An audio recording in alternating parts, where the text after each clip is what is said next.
Hey guys, just want to do a little build video here on my 94 Prerunner Ranger. Currently undergoing a 5.3 LS swap. Just pulled out the 4-liter overhead valve motor.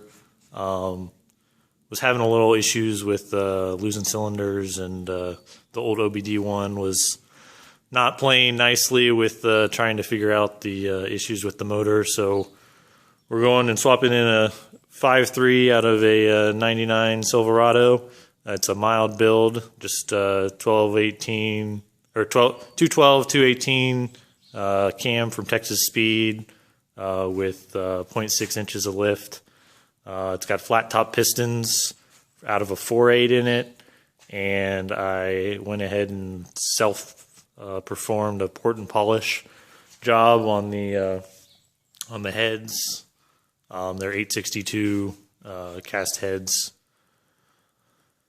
You can see we have it fit up in here. We had to get accessory bracket relocation kits in order to fit it around the original Ford power steering pump or power steering box. Have the little frame cut out here for the AC compressor, that courtesy of my brother-in-law, who said that we definitely needed to put AC in it this time after we had taken it out in the original Ford motor. So we have all the mounts in for both the motor and the trans. Trans is a 4L80E that I am going to have electronic control on the shifter. So take out all the control out of the all the control out of the computer. I was going to do a TCI manual valve body swap, but apparently that's got a little bit of a delayed shift when you when you shift from first to second or second to third, either or. And so I'm going to go all electronic control on the solenoids via the interior shifter.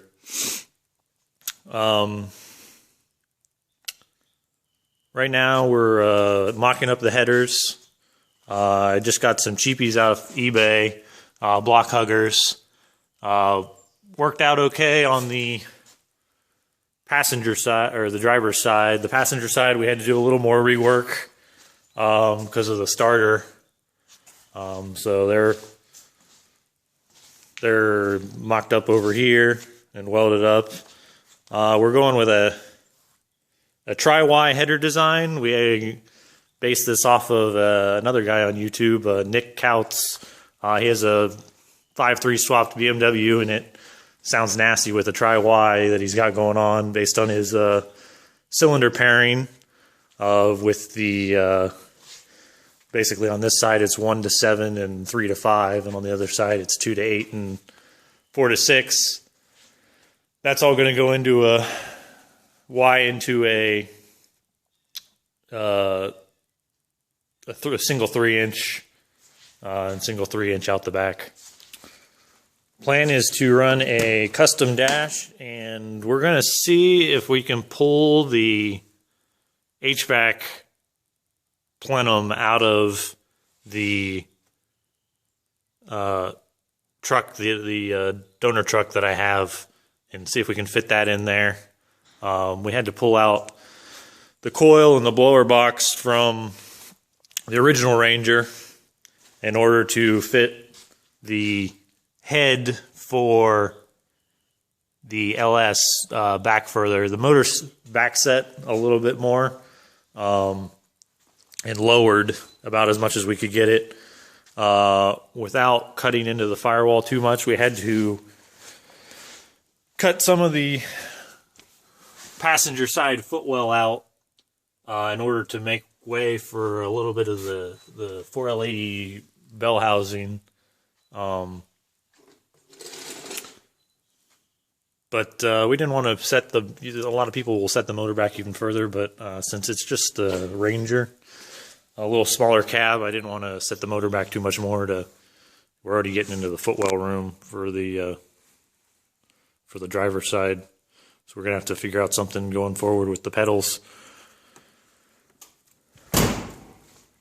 Currently, we're also working on the steering. All these headers in the way on this side. We're looking at going with like a chain drive steering setup, if we can make that work. So you can see we have a sprocket on there. Actually, it's a 12th tooth off of a quad with for a 520 chain.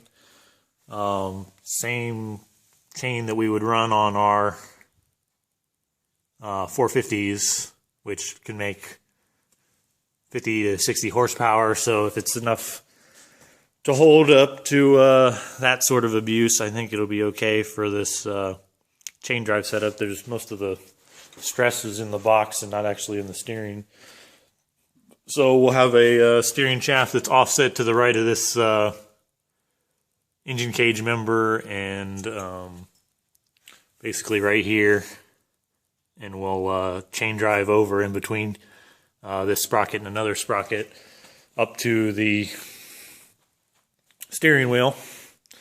Not ideal, but this engine cage member was all built around the original 4-liter motor, so it isn't exactly ideal for stuffing this LS in there. Plan is to run the factory harness back through the firewall, mount the computer inside, and tune and modify the factory ECM with HP tuners. I looked at going with Holley Terminator X as well, but I already had the ECU, and I think we're planning on doing more of these 5.3 swaps or just LS swaps in the future on various Jeeps and stuff that we have. So figured it was good to get HP tuners up front. Future plans include we need to rework the front shock mounts. Originally, the shock mounts were made with the factory hood basically as high as possible to the factory hood with the fiberglass one piece we have for it now. They can go up a little higher, so with the factory hood and the shock size we had, our bump travel wasn't as good as it could be. So we hopefully can rework those before dune season, as well as put in just a temporary mount up here for if I go with front bypasses in the future. Hopefully we won't have to rework the bump stops that much. Probably just have to modify the lower bump pad in order to not have to move those bump cans around. Not much planned for the rear end at this time. Still running the 8-inch or 8.8 out of the donor F-150 that I got. We'll see how long that lasts up with the new motor. Probably have to go to a 9-inch in the future, but I guess time will tell on that. I think that's about it at this point in time for the build. I will try and update again as we get a little further into it.